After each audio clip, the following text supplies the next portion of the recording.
Class 12th के बाद ज़्यादातर स्टूडेंट्स कंफ्यूज रहते हैं कि हम कौन सा करियर ऑप्शन चूज़ करें।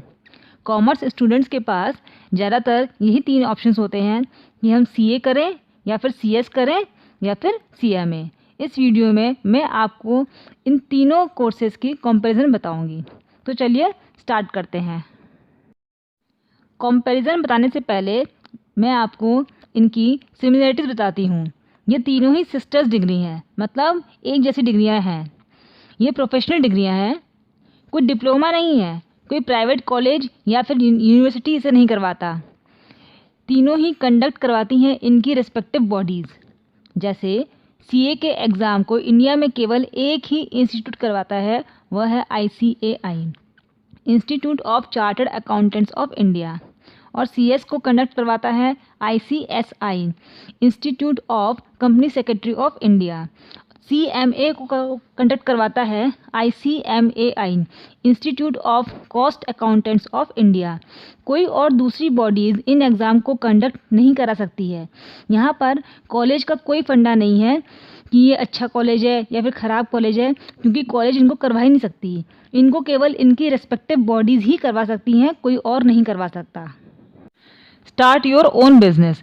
इन तीनों में ही आप डिग्री लेने के बाद प्रैक्टिस में जा सकते हैं। आपके पास ऑप्शन होता है कि आप खुद की फर्म ओपन कर सकते हो। जिनको जॉब करनी है वो जॉब करें, और फिर जिनको प्रैक्टिस करनी है वह COP ले सकते हैं। तीनों ही कोर्सेज कॉरेस्पॉन्डेंस के बेसिस पर होती है। यहाँ रोज़ इंस्टीट्यूट अगर आपको पढ़ना नहीं होता, आपको अपनी क्लासेज, कोचिंग क्लासेस जो भी हैं आपको बाहर से लेनी होती हैं। CMA आपको ओरल कोचिंग प्रोवाइड करता है। इन तीनों ही कोर्सेज की कोई एज लिमिट नहीं है, जब मन चाहे आप तब कर सकते हो, किसी भी एज में कर सकते हो। लेकिन 12th के एग्ज़ाम के बाद ही आप इसमें रजिस्टर करा सकते हो। एलिजिबिलिटी क्राइटेरिया भी तीनों की सेम है।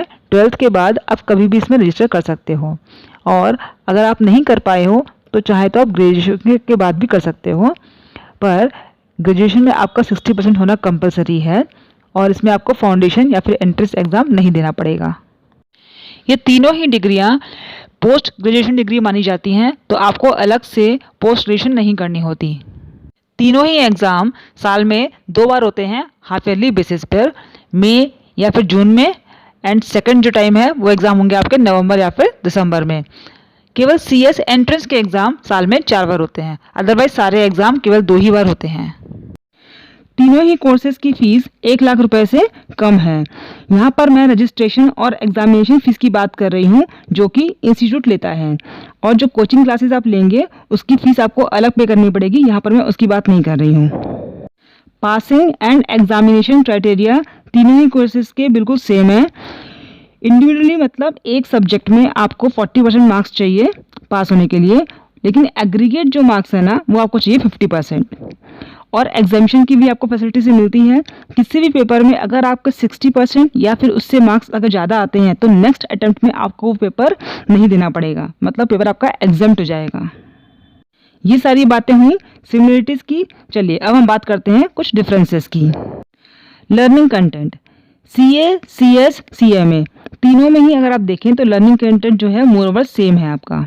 लेकिन अगर हम जोड़ देने की बात करें तो CA में अकाउंटेंसी, ऑडिट, टैक्सेशन, इन तीनों सब्जेक्ट पे ज़्यादा जोर दिया जाता है, ज़्यादा इनकी इंपॉर्टेंस होती है। CS में लॉ, और CMA में जो होता है वो कॉस्टिंग, हम कॉस्टिंग पे ज़्यादा ध्यान देते हैं। इसका मतलब ये नहीं है कि जो CS वाला बंदा है वो अकाउंट्स नहीं पढ़ता, या फिर CA वाला बंदा लॉ नहीं पढ़ता।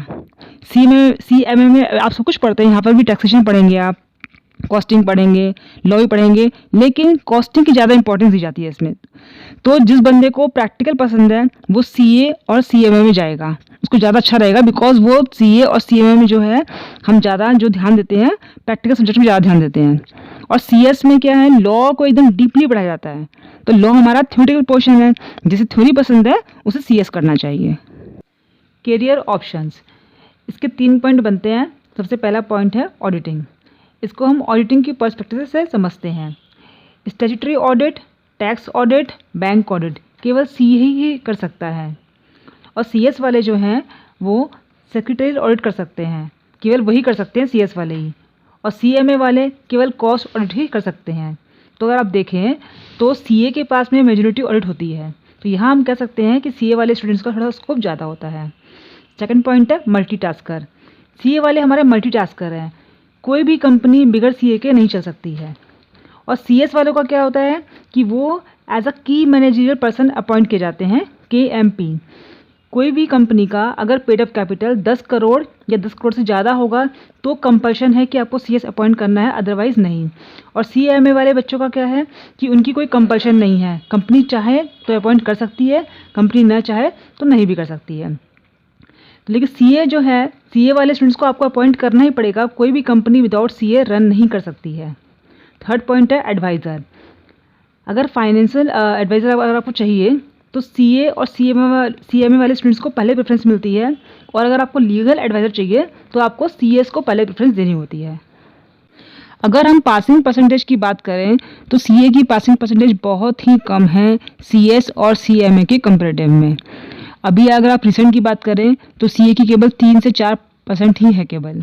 अगर हम कोर्स ड्यूरेशन की बात करें तो CA की है 4.5 साल, CS की है 3 साल, CMA की है 4 साल, वो भी अगर आपने फर्स्ट अटेम्प्ट में क्लियर किया तो। इस हिसाब से आप देखें तो CA थोड़ा कभी टाइम लग जाता है और CS आप थोड़ा सा जल्दी कर पाएंगे। अगर आप कोर्स लेवल की बात करें तो तीनों में ही 3-3 लेवल है। CA में है पहला CA फाउंडेशन, दूसरा CA इंटरमीडिएट, तीसरा है CA फाइनल। और CS में पहला है CS foundation, next CS executive, third वाला है CS प्रोफेशनल। CMA में है CMA का पहला है फाउंडेशन, दूसरा इंटर और थर्ड है हमारा फाइनल। इंटर्नशिप मतलब आर्टिकलशिप, इसका मतलब ये होता है आपको किसी भी क्वालिफाइड CA या फिर CS या फिर CMA के अंदर बैठ के ट्रेनिंग लेनी होती है। ओके, तो CA में आपको 3 साल की इंटर्नशिप करनी होती है, CS में 24 मंथ्स की और CMA में आपको करनी होती है 3 साल की। पर मेन जो डिफरेंस है वो ये है कि CA में जो स्टूडेंट है वो 2.5 साल की इंटर्नशिप करने के बाद ही फाइनल एग्जाम में अपीयर हो सकता है। वहीं पे CS का जो स्टूडेंट है 24 मंथ्स की टोटल इंटर्नशिप है, लेकिन वो 9 मंथ के बाद ही एग्जाम में फाइनल एग्जाम में अपीयर हो पाएगा। और CMA में है 15 मंथ का टाइम पीरियड। तो अगर आप देखो किसी को अगर फाइनेंशियल प्रॉब्लम है तो उस स्टूडेंट को CS और CMA को पहले अटेम्प्ट लेना चाहिए, मतलब उनको प्रेफर करना चाहिए, क्योंकि यहाँ पर वो स्टूडेंट पहले जल्दी बन जाएगा ना CS CMA। बिकॉज CA में आपको 2.5 साल का वेट करना पड़ेगा पहले, उसके बाद ही एग्जाम दे पाओगे, फिर आप CA बनोगे। और CS में क्या है, ओनली 9 मंथ का आपको वेट करना है, उसके बाद आप CA की डिग्री ले सकते हो और जॉब भी कर सकते हो। तो आप कह सकते हो कि CA करने में आपको थोड़ा टाइम पीरियड थोड़ा ज़्यादा लग जाता है CS और CMA के कंपैरिजन में। सैलरी मोर ओवर तीनों में सेम ही है, लेकिन अप्रॉक्सीमेटली आप बोल सकते हो कि 6 से 8 लाख 10 लाख के अंदर आप इसमें इनकम कर पाओगे। लेकिन मेन डिपेंड करता है आपकी नॉलेज पे। कोई बंदा है जो मतलब CA पूरा हो जाता है, उसको अच्छा पैकेज मिल जाता है, और कोई जिसको अच्छा पैकेज नहीं मिलता है। डिपेंड करता है कि आप में कितनी कैली है, आपने कैसे इंटरव्यू अपना क्लियर किया है, आपको क्या नॉलेज है उस सब्जेक्ट की अपनी। अगर आप सिलेबस की बात करें तो तीनों में ही 3 लेवल होते हैं, लेवल 1, 2 एंड 3। CS, CS और CMA तीनों में ही लेवल 1 में 4-4 पेपर होते हैं। लेवल 2 में 2 ग्रुप होते हैं, ग्रुप 1, ग्रुप 2, दोनों ही ग्रुप में 4-4 पेपर होते हैं। लेवल 3 में CA और CMA में 2 ग्रुप होते हैं, ग्रुप 1, ग्रुप 2, दोनों में 4-4 पेपर होते हैं। लेकिन CS में 3 ग्रुप होते हैं, ग्रुप 1, ग्रुप 2, ग्रुप 3, 3 इस तरह 9 पेपर बनते हैं। तो अगर आप देखो तो CS में 1-2 से पेपर ज़्यादा होते हैं, तो ये कोई ज़्यादा मतलब कोई टफ मतलब ऐसा नहीं है। कंक्लूशन, तीनों ही डिग्रियाँ बेस्ट हैं, पर आपको कौन सी सूट करती है ये आपको चूज़ करनी होगी। अगर आपके पास टाइम कम है और आपको अगर फाइनेंशियल प्रॉब्लम है तो आपको CS और CMA चूज़ करना चाहिए, क्योंकि CA जो है आप 2.5 साल की इंटर्नशिप करने के बाद ही इसमें फाइनल एग्जाम में अपीयर हो सकते हो। अगर आप स्कोप को लेकर चलो तो CA के पास ज़्यादा स्कोप है, सारी की सारी ऑडिटिंग जो है वो CA वाले स्टूडेंट ही करते हैं, यहाँ तक कि GST के ऑडिट भी CA वाले ही कर सकते हैं, CS वाले नहीं कर सकते हैं। कंपनी के लिए कंपल्शन है CA वाले को अपॉइंट करना, इररेस्पेक्टिव ऑफ स्केल। आपकी स्केल चाहे कोई भी हो, आप चाहे लार्ज स्केल में काम कर रहे हो चाहे स्मॉल स्केल में काम कर रहे हो, लेकिन CS और CA में ऐसा कुछ भी नहीं है। CS को कंपनी तभी अपॉइंट कर सकती है, मतलब तभी इसको ज़रूरी होता है अगर उसकी पेड अप कैपिटल 10 करोड़ या 10 करोड़ से ज़्यादा हो, अदरवाइज़ कोई नेसेसिटी नहीं है। But CA is a compulsion. At last ये आपको देखना है कि आपको थ्योरी पसंद है या फिर प्रैक्टिकल। अगर आपको प्रैक्टिकल पसंद है तो आपको CA करना चाहिए या फिर CMA, और अगर आपको थ्योरी पसंद है तो आपको CS करना चाहिए। आई होप ये वीडियो आपको पसंद आया हो, और अगर पसंद आया हो तो अपने दोस्तों के संग शेयर करना ना भूलें।